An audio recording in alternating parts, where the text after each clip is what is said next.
Učestvovao sam 2010. godine. In 2010, I participated in the Symposium on Destructiveness and Self-Destructiveness in Youth in Belgrade. U Beogradu. Naslov mog rada je The title of my paper was Violence as an Attempt to Destroy the Need for Love. Potrebe za ljubavlju. Pojava nasilja. The increasing prevalence and extreme topicality of violence and self-harm among young people are deeply concerning.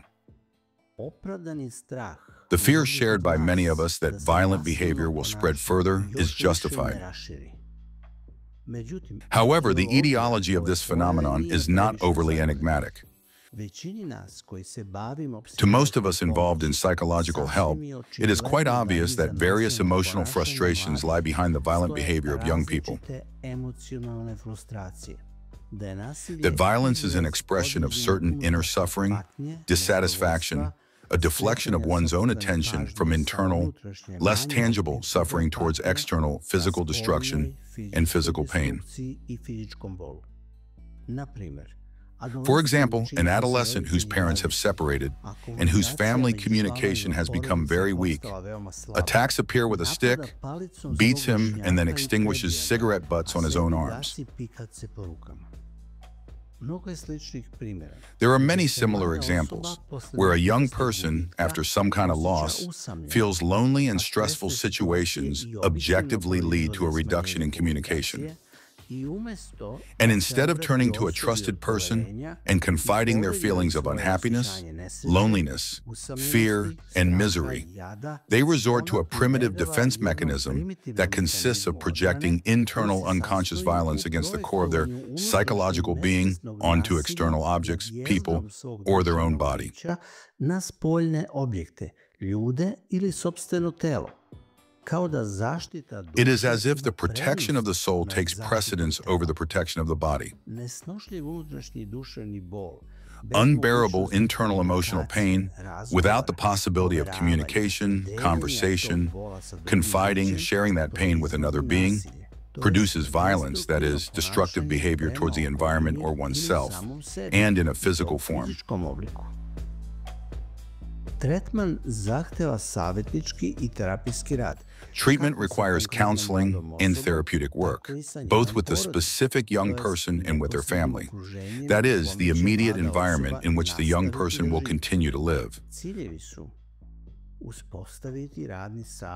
The goals are, A, to establish a working alliance and a working atmosphere in which all family members, that is, the immediate social environment, including the young person prone to auto-destruction, will have time and space to express their view on the circumstances in which the violence occurred or is occurring. B, to build new rules and patterns of nonviolent communication among participants in the treatment. C, to raise awareness and shed light on the unfulfilled needs and expectations of the treatment participants, as well as their further needs, hopes, and expectations. However, the most challenging part of the treatment consists of individual work with the young person. Provided we succeed in building a strong working alliance, psychological work requires great emotional engagement from the helper in accompanying the young person to the very core of their emotional frustration, dissatisfaction, and pain.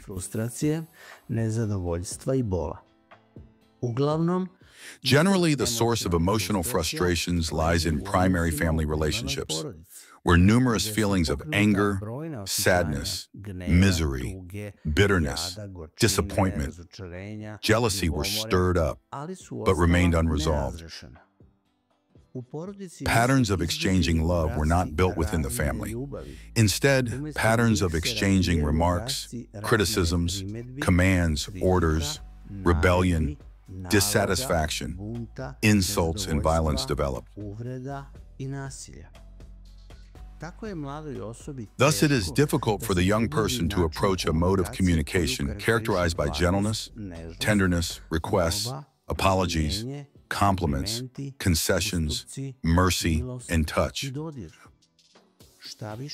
Moreover, these feelings and behaviors in the eyes of the adolescent take on characteristics of vulnerability, and in an attempt to destroy them within themselves, to destroy the need for love, the young person intensifies those opposite patterns of communication, learned in the family, school, on the street, and explores their extreme forms.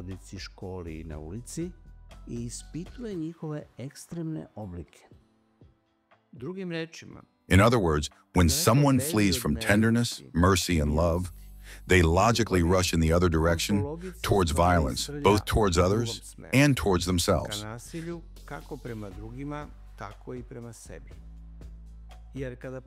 Because when we begin to hate our need for love, then there is little difference between being rough with ourselves or with others.